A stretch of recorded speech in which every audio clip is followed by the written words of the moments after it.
Se você está pensando, pois é, o gordinho botou gravata. Todo mundo está pensando isso, é ou não é? Ah, entendi. Vocês estão me discriminando porque eu estou de gravata, é isso? Espera aí, gente.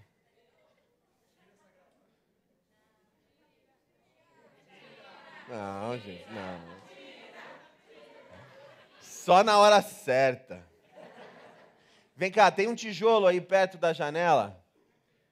O tijolo já está aqui. Gente, o que é isso? A eficiência dessa igreja, eu nunca vi um negócio desse, gente. Eu imagino já está acontecendo. O que ela falou foi, imagina R$1 milhão.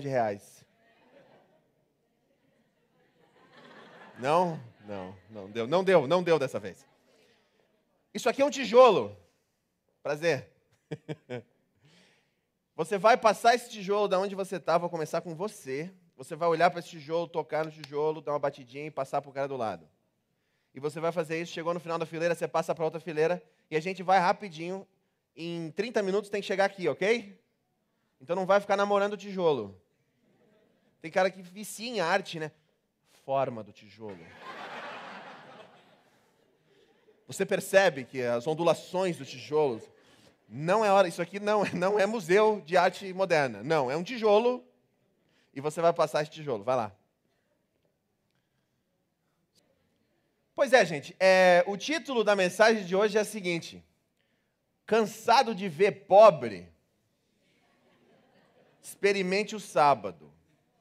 Porque ninguém gosta de pobre. Nem o pobre. Lembra do Sai de Baixo? Quem aqui lembra do Sai de Baixo fala, uhul! Pois é, eu gostava tanto do Sai de Baixo, que eu estava estudando na Inglaterra na época, e eu forçava o meu pai a gravar uma fita VHS. Lembra disso? Fita VHS. A galera está se perguntando, vê o quê? Que negócio é esse? Não, VHS. Gravava, mandava para a Inglaterra, eu sentava, assistia aquilo, morria de dar risada e depois esperava a próxima fita da próxima semana. Não tinha. Imagina um mundo sem YouTube, gente. Agora para de pensar nisso porque ninguém quer um mundo sem YouTube. Né? É importantíssimo o YouTube para a nossa consciência social. Esse é um outro papo. Bom, ninguém gosta de pobre, nem o pobre. E você lembra, como é que era o nome dele? Caco. Pobre. Pobre é uma desgraça. Pobre. Aí ele falava um monte de coisa de pobre. Ninguém gosta de pobre. É ou não é? A gente faz de tudo para se ver livre do pobre. Até o pobre. O pobre mora lá, caindo aos pedaços da casinha dele. Pobre. Pobre é pobre, né? Qual é a primeira coisa que ele faz quando ele tem dinheiro? Sai de lá! Sai de lá. Ninguém gosta de pobre. Pobre é uma tristeza, pobre. Pobre. Pobre. Qual o valor do pobre? A nossa sociedade define que o nosso valor vem do que a gente tem. O capitalismo, ele apresenta que o teu valor vem da tua aparência. É isso que define o teu valor. Quer ter valor na sociedade? Então, a primeira coisa que você tem que fazer é educação. Você tem que ser educado, você tem que ter um monte de diploma, e quanto mais diploma você consegue ter na tua parede, mais valor você tem. Isso é o que a sociedade apresenta. O teu valor vem do teu carro. E o Brasil mudou um pouco, né? Porque quem tem dinheiro, eu estou vendo agora, está andando no carro mais ou menos para não ser sequestrado, para não ser roubado e etc. Mas tinha uma época que se você tinha dinheiro, você comprava carro bom. Porque o carro define o teu valor. A tua roupa define o teu valor. O teu celular define o teu valor. Meu pai era advogado e coronel da Polícia Militar. E eu cresci em Florianópolis com uma sociedade bem elitizada. Final de semana, ia para o clube dos oficiais, era uma delícia. Então trabalhava com o pessoal elitizado culturalmente. O povo que, na época, queria ter um carro com ar-condicionado para fechar o vidro e não sentir nem cheiro de pobre. E é fácil você entender que quando você cresce nesse tipo de ambiente, Você consegue determinar uma pessoa, o valor de uma pessoa, em 30 segundos, em 1 minuto. E você é treinado para isso. Eu conversando com alguém, qualquer pessoa, em 1 minuto eu consigo dizer que estado a pessoa é do Brasil, se ela tem curso superior ou não tem, se ela tem uma educação que foi educada bem ou não. Eu consigo definir todo o profile da pessoa em 1 minuto de conversa com essa pessoa. No Brasil, o racismo ele é diferente da Europa. No Brasil, o racismo é por classe, né? Então não é racismo, é outra coisa, mas o preconceito é por classe. Então você cria essa noção de que o teu valor vem da forma como você se apresenta. E isso transfere para a sociedade. Você entra no shopping hoje, no Brasil, eu não vou em shopping no Brasil. Não vou. Por quê? Porque eu não consigo comprar nada. Nada. Quanto que custa um jeans? Me dá uma marca legal aí. Diesel. Quanto que custa um jeans da Diesel? Quanto? 300 e? 700 reais no shopping. Vamos fechar em 500? A média de 400, 500? Pode ser? Aí você chega lá, quem que gasta esse dinheiro? Porque eu tinha um amigo, a gente vinha para São Paulo, ele colecionava relógios. Aí ele abriu assim e falou, então, Sam, consegui um Breitling, coisa mais linda, um Breitling, como é que é? Edição limitada, ele mostrou o Breitling dele, etc. $25 mil o Breitling dele. Aí eu olhei e falei, cara, mas isso é muito caro. Eu falei, isso não é caro, é tu que ganha pouco. Então, a pessoa que se esforça, aí você chega lá para comprar 500 reais o negócio da Diesel, para ter um jeans da Diesel. Aí a pessoa fala, mas não tem problema, você pode dividir em 12 vezes.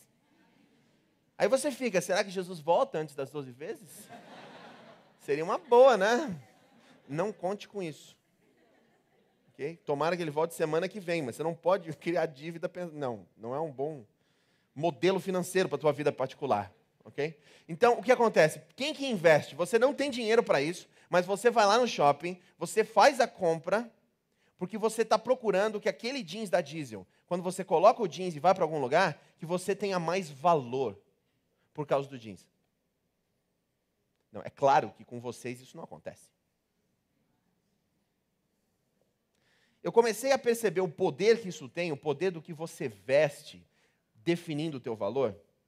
E como eu falei para vocês, eu detesto gravata, né? O negócio fica apertando aqui o tempo inteiro. Mas eu gostava, quando usar terno, usar um terno bom. Então esse terno aqui, por exemplo, foi feito por alfaiates fantásticos em Bangalore, na Índia. Me mediram, tal. Semana depois eu vi um terno lindo, indiano, né? Fresquinho, uma delícia. Aí, o que aconteceu foi o seguinte, eu estava numa fase difícil naquela semana, porque eu passei por vários fracassos. Sabe quando você começa com um fracasso? Não é um só que vem, né? É uma sequência. Porque eles combinam, eles falam, a cada 2 dias a gente vem, um por vez. Aí você toma uma paulada. Aí você está quase se levantando, vem a outra. Puf! E tudo, cada área da vida é diferente. No meio disso, eu pequei. Porque o pastor peca. Só que o pastor, quando peca, é complicado, porque você... Todo mundo peca todo o tempo inteiro, mas às vezes você peca consciente. Deus fala para você, não faz isso. E você vai lá e faz. E eu estava numa dessa. Então, no meu dia a dia, eu nunca uso terno e gravata. Nunca.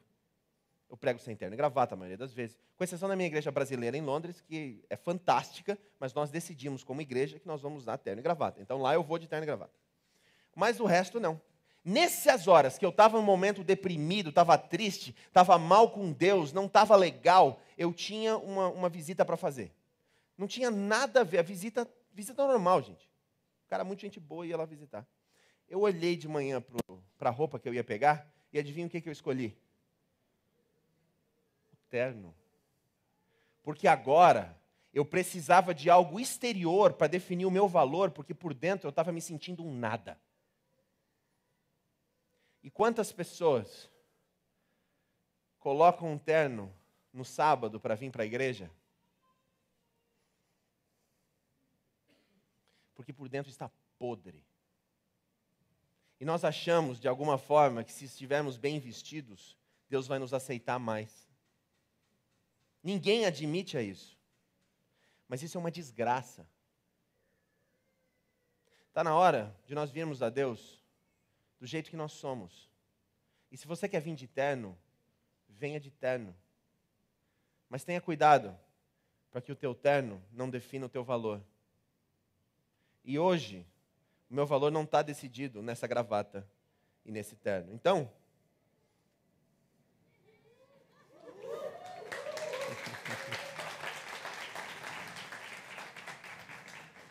eu vou tirar.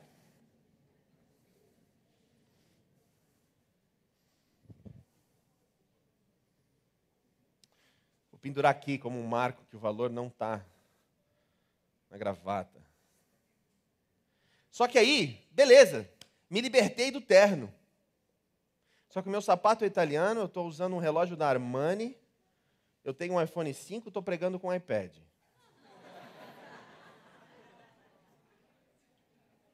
Entendeu que o problema não está no terno?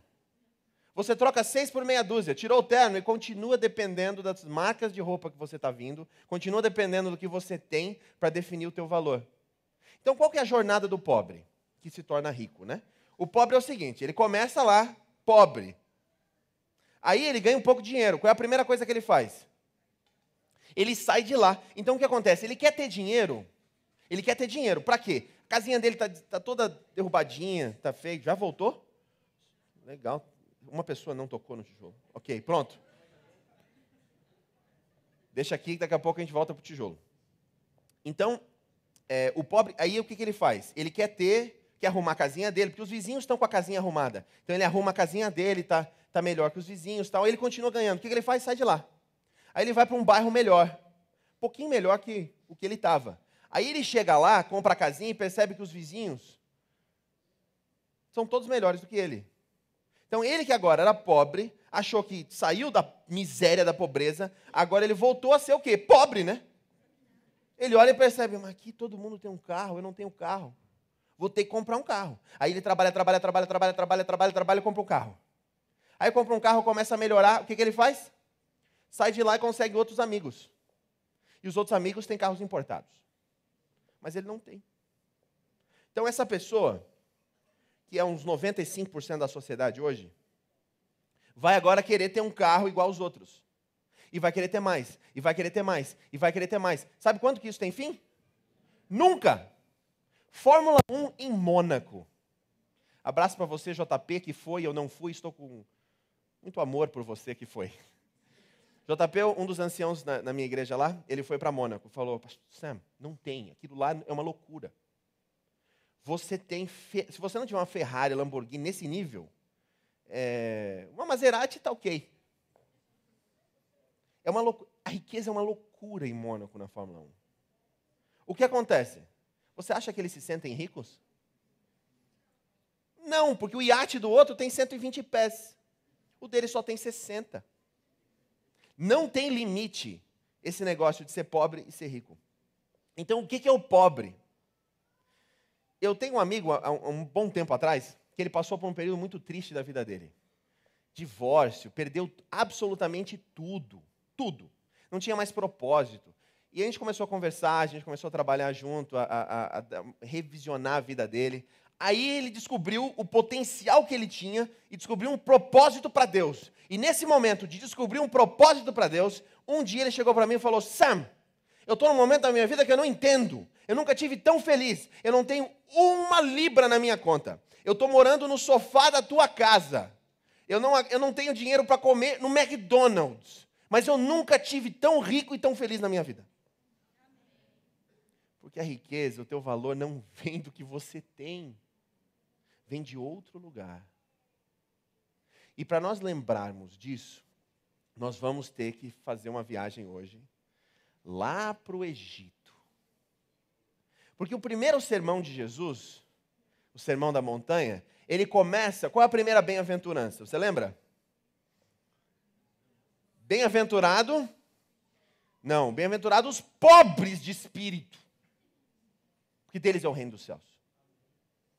E aí eu já vi muito sermão sobre essa passagem. Pois é, o que Jesus está querendo dizer aqui, veja bem, é que a pessoa é uma pessoa humilde, uma pessoa pobre de espírito, uma pessoa humilde. Então, na verdade, ele está falando com os humildes.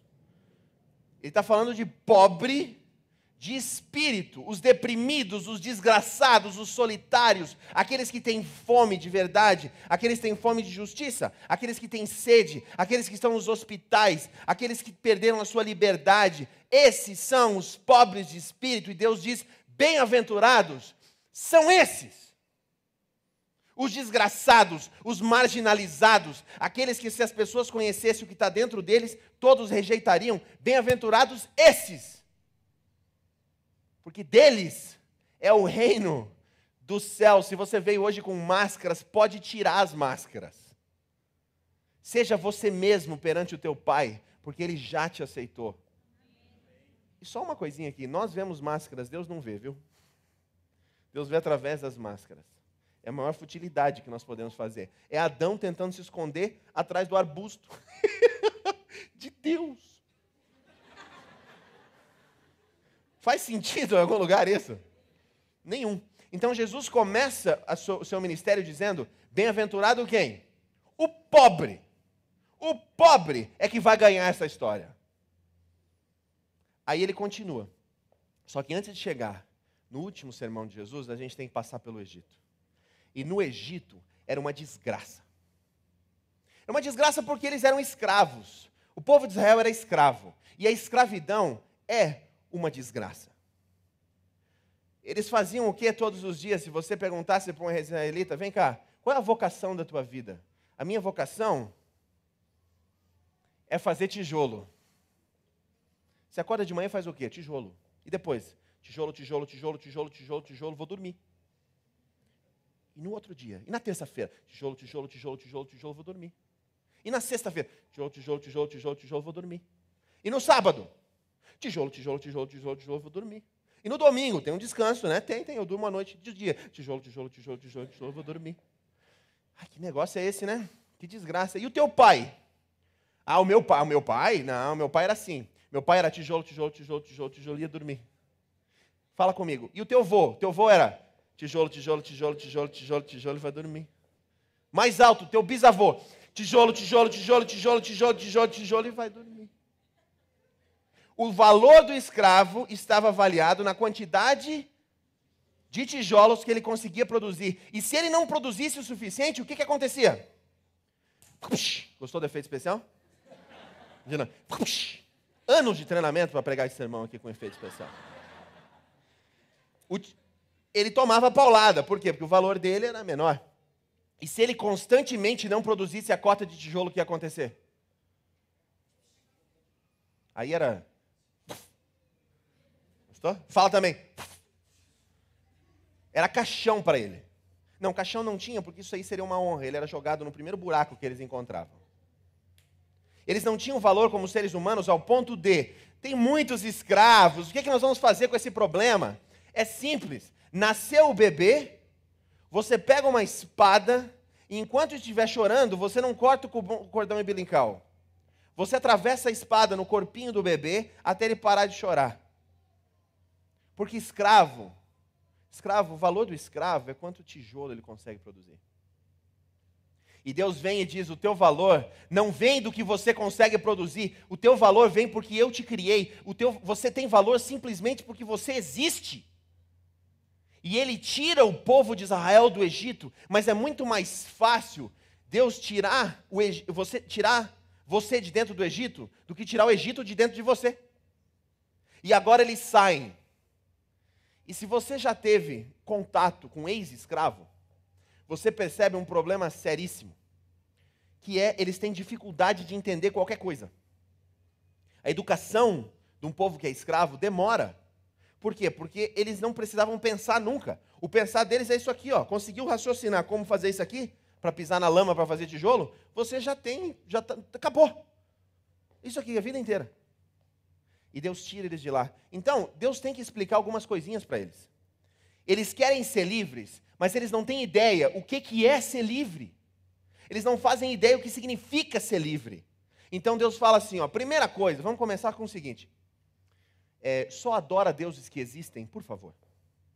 Não terás outros deuses diante de mim. Os outros não existem. Você, por favor, só adore aquele que existe. Segundo, não faça imagens de escultura, porque toda vez que você fizer uma imagem, você vai me limitar a algo que eu não sou. Portanto, você vai estar errando, você vai perder o foco. Não faça imagem. Para lembrar que eu sou Deus e você não é, não toma o meu nome em vão. E aí vem o mandamento lindo. A ordem de Deus é... Vamos ler? Êxodo capítulo 20. Abre aí a sua Bíblia em Êxodo capítulo 20. Êxodo é o segundo livro, se você não está acostumado, fica lá para a esquerda. Capítulo 20. Está lá no versículo 8. Diz assim: lembra-te do dia de sábado para o santificar. 6 dias trabalharás e farás toda a tua obra, mas o 7º dia é o sábado do Senhor, teu Deus. Não farás nenhum trabalho, nem tu, nem o teu servo, nem a tua serva, nem o teu filho, nem a tua filha, nem o teu animal, nem o forasteiro das tuas portas para dentro. Porque em 6 dias fez o Senhor os céus e a terra, o mar e tudo o que neles há, e ao 7º dia descansou. Por isso, o Senhor abençoou o dia de sábado e o santificou. Esse foi o mandamento. E a gente, às vezes, não entende o mandamento. Então, hoje, nós vamos entender o mandamento. Primeiro, o que escravo não quer fazer depois de liberto? Trabalhar, né? Foi forçado a trabalhar a vida inteira, quando está livre, qual é a última coisa que quer fazer? Trabalhar. No Brasil, nós vemos isso claramente. Por quê? Porque aonde foi a maioria dos escravos que foram libertos? Foram para que região do Brasil? Para o Nordeste. Ok? O Nordeste, quantas férias tem a Bahia durante o ano? Entendeu? Você viaja para Natal, eu morei em Natal 6 meses. Na verdade, eu fui para Natal para trabalhar 3 semanas comportando, percebi a qualidade da praia, falei, não vou comportar e vou passar 6 meses aqui. Trancei a faculdade e morei lá 6 meses. Você anda segunda de manhã, 10 da manhã, ou às 4 da tarde, tem lá homens que poderiam estar trabalhando, mulheres, na frente da casa assim.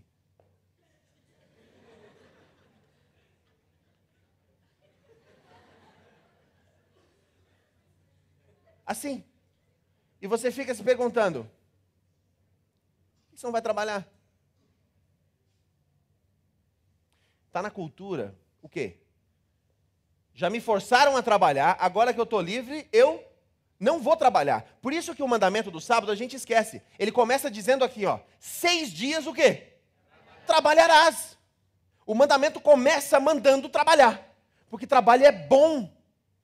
Então, às vezes, eu falo muito sobre ajudar, trabalhar ajudando os outros e etc. E compartilhando o que você tem com os outros. Aí depois sempre tem alguém que vem e fala, pastor, eu estou numa desgraça. Por quê? Fazem 2 anos que estou procurando trabalho e não acho.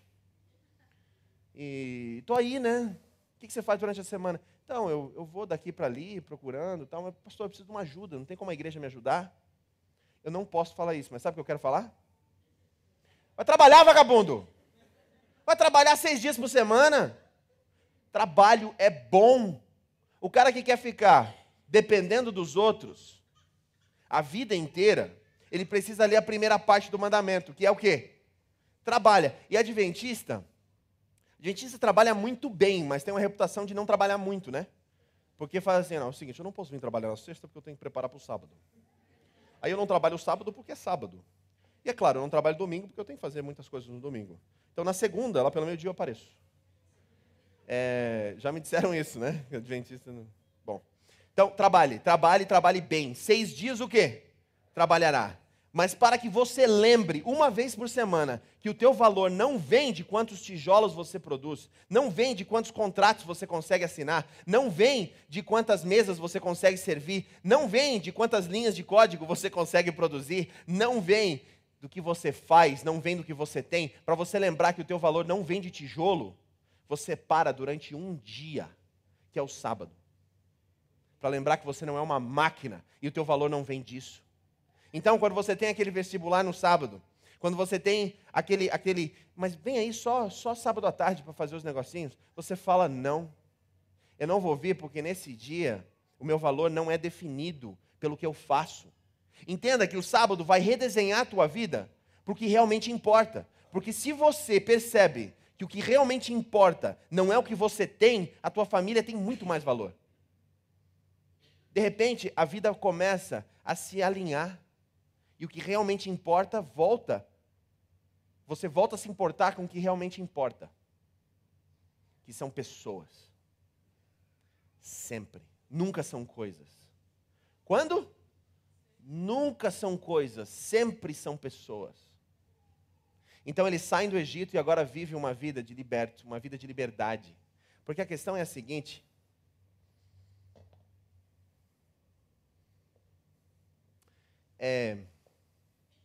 como é que você sabe que o teu óculos da Yves Saint Laurent não te define? Como é que você sabe que o teu relógio da Breitling não te define? Como é que você sabe que o teu carro não te define? Como você sabe isso? Como que você pode me dizer com toda certeza que aquilo ali não te define? Você não pode. Porque você tem. Você não tem como confirmar isso. Só tem um jeito. O antídoto para o capitalismo é o sábado. Pode tuitar. S.A. Neves, o antídoto para o capitalismo é o sábado. Porque ele te lembra constantemente, toda semana.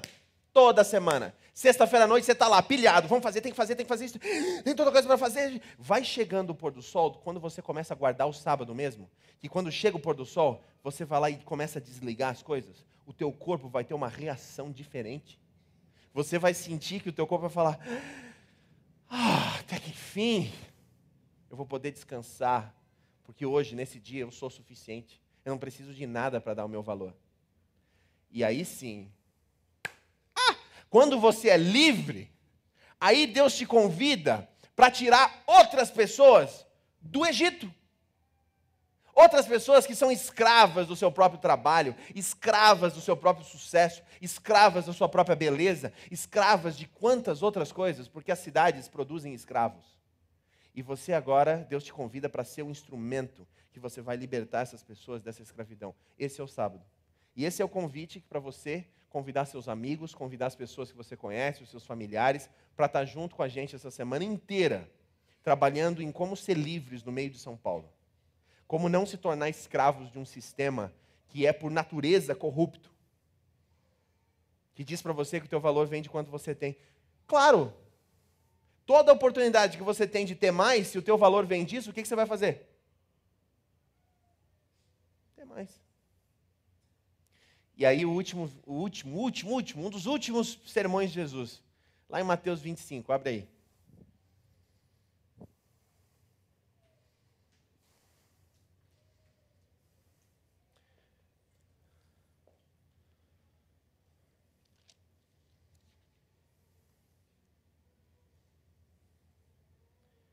Mateus 25. Versículo 14. Não, versículo 1.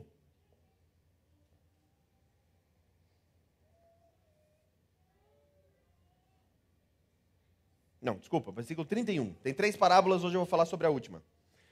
Quando vier o Filho do Homem na sua majestade e todos os seus anjos com ele, então se assentará no trono da sua glória. E todas as nações serão reunidas na sua presença, e ele separará um dos outros, como o pastor separa os cabritos das ovelhas. Então perceba, as manifestações que a gente está vendo no Brasil, as guerras e as manifestações do Oriente Médio, que em inglês é Arab Spring, começou no Egito, que está agora passando para tudo quanto é lado, todas essas manifestações, esses desejos de justiça, eles são divinos. Quando você olha para uma situação que a pessoa está sendo injustiçada, você tem uma responsabilidade divina de se levantar e falar, isso aí está errado. Só que quando você confronta sistemas que já são estabelecidos no poder deles, quando você confronta isso, você vai ser perseguido. Perceba que esse papo de o teu valor não vem do que você tem é a mensagem mais revolucionária que você pode trazer para uma cidade como São Paulo. Porque a revolução vai passar e, mudando de presidente ou não, nós vamos continuar na mesma porcaria. Por quê? Porque o nosso valor vai continuar vindo do que a gente tem. Então essa mensagem, ela vai contra tudo o que o nosso mundo acredita, que é o capitalismo. A gente diz, não, mas a democracia que é bom, todo mundo decide. Deus não se importava como alguém chegava ao poder, ele estava muito mais preocupado com o que eles faziam quando chegavam lá. Pode tuitar também. Deus não estava preocupado, não estava, como uma pessoa chega ao poder. Ele estava muito mais preocupado no que essa pessoa faz uma vez que está lá. Ela vai trazer justiça? Ela vai ordenar o mundo de forma correta? Essa é a pergunta. E Jesus um dia vai julgar tudo isso. Então, se alguém conhece alguém que conhece alguém que conhece a Dilma, está aqui a mensagem para a Dilma, manda e-mail para todo mundo. Dilma, um dia você vai prestar conta de tudo que você está fazendo. Um dia, governador de São Paulo, o senhor vai prestar conta para o rei do universo de tudo que o senhor está fazendo. Então, haja com integridade, haja com amor e com justiça em tudo que você faz. Você vai cometer erros, claro, todo mundo comete. Mas que as intenções do teu coração, que são vistas pelo Deus do universo, possam ser puras. Porque o mundo precisa de homens que não se compram nem se vendam. Bom, o rei do universo vai sentar e vai julgar. Nenhuma injustiça vai continuar do jeito que está. Quem aqui já aconteceu alguma coisa com você ou com a sua família que foi injusta e nada aconteceu depois disso? Levanta a mão. Com um amigo, com a família, todos nós. Isso não vai permanecer uma realidade para sempre. Porque o rei do universo vai sentar no seu trono e vai julgar. E o julgamento dele vai ser o seguinte: ele vai separar os bodes, os cabritos das ovelhas. Eu não sei o que ele tem contra cabrito, mas o cabrito é o povo ruim dessa história. Se você tem que escolher, escolha ser uma ovelha.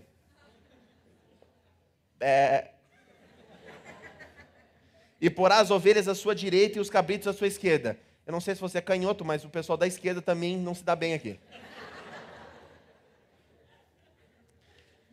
Então dirá o rei aos que estiverem à sua direita: vinde, benditos de meu Pai, entrai e tomai posse do reino que vos está preparado desde a fundação do mundo.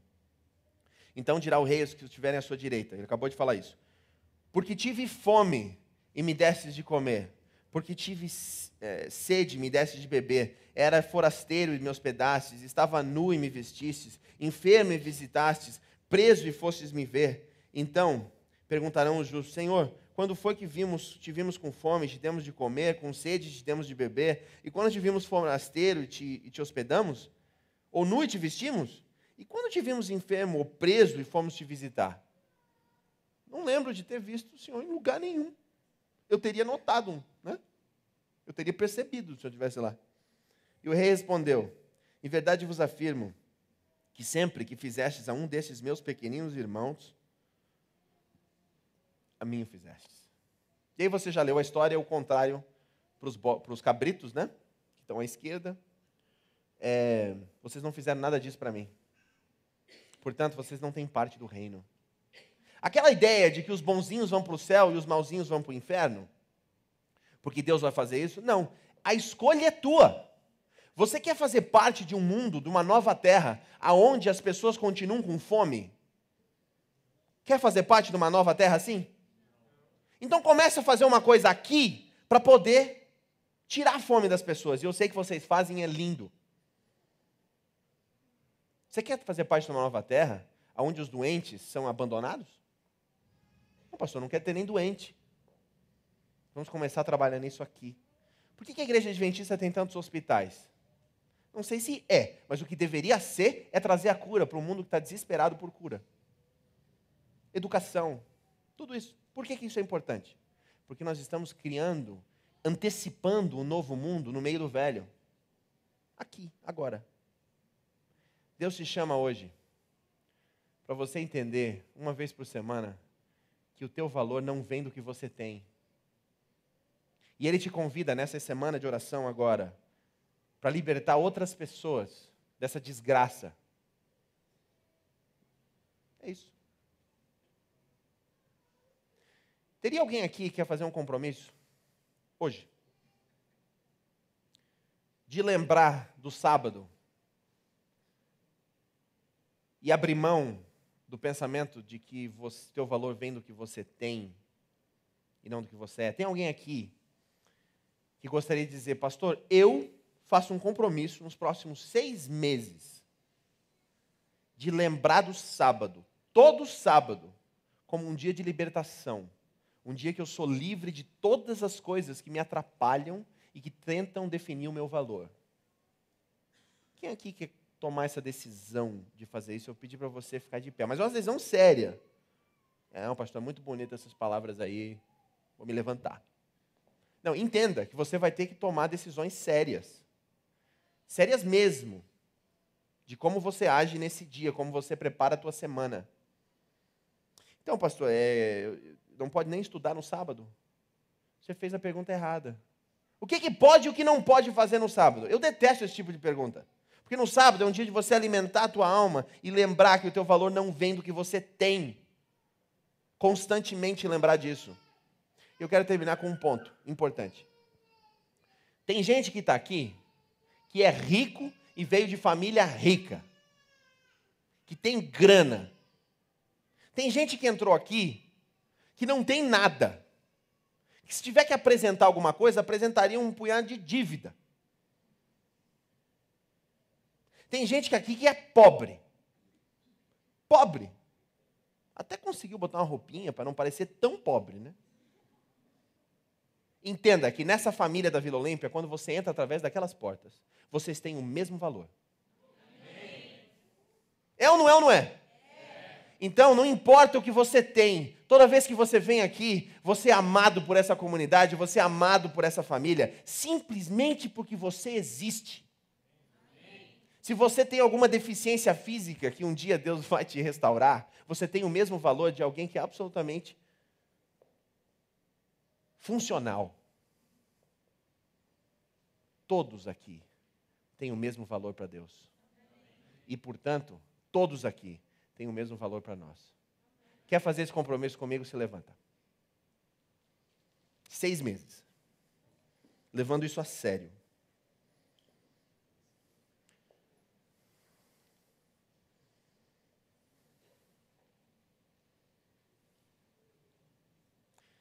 Então vamos fazer um pacto com Deus então. Mas esse pacto é sério. E para lembrar que Deus é Deus e você não é, quero te convidar para se ajoelhar agora. De joelhos nós vamos fazer esse pacto com Deus.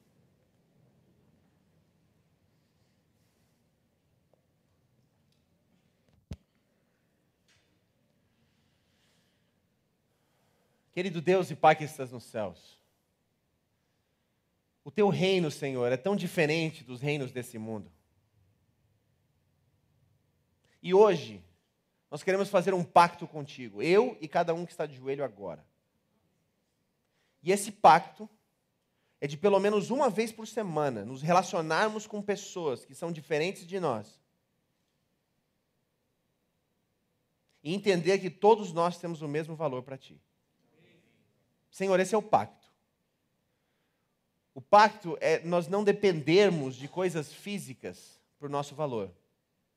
Não dependermos do que temos para definir quem somos. Porque o que somos, somos em ti. E é pelo teu sangue, pela morte, por tudo que tu fez por nós, que nós somos filhos teus hoje.